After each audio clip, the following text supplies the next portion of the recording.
I started playing music professionally more or less in the early 90s, mainly busking in the subways in Boston, and started writing songs maybe late 80s. I think the first decent song I wrote wasn't until maybe 93 or 94. My name is John Riley. I'll have your ear only a while. I left my dear home in Ireland. It was death, starvation, or exile. When I got to America, it was my duty to go. Enter the army and slog across Texas to join in the war against Mexico. And it was there in the pueblos and hillsides that I saw the mistake I had made. Part of a conquering army with the morals of a bayonet blade. And there amidst all these poor dying Catholics, screaming children, the burning stench of it all, myself and 200 Irishmen decided to rise to the call. From Dublin City to San Diego, we witnessed freedom denied. So we formed the St. Patrick Battalion and we fought on the Mexican side. We formed the St. Patrick Battalion and we fought on the Mexican side.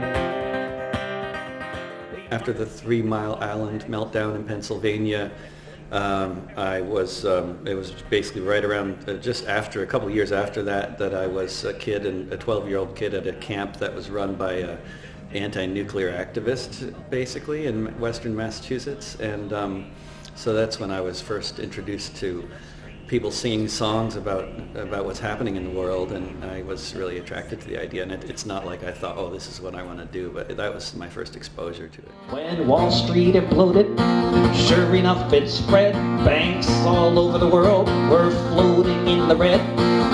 All over the world, governments made the plan to cut spending and raise taxes on the working woman and working man. The banks were bailed out while the people had to pay.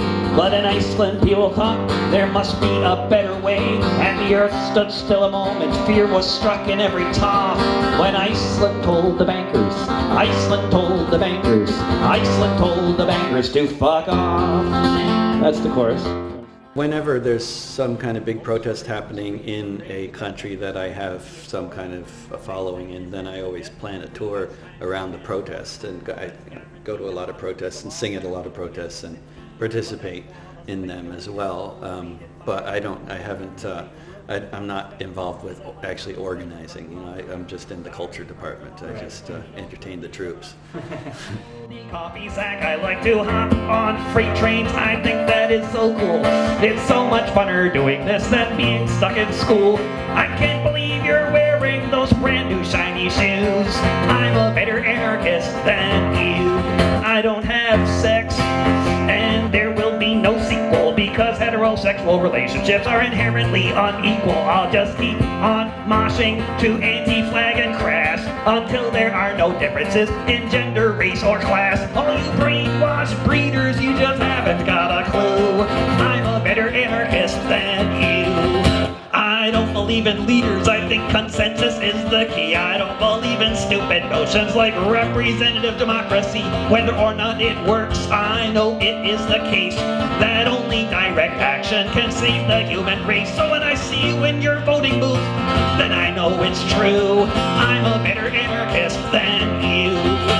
I am not a pacifist, I like throwing bricks, and when the cops have caught me and I've taken a few licks, I always feel lucky if I get a bloody nose, because I feel so militant and everybody knows.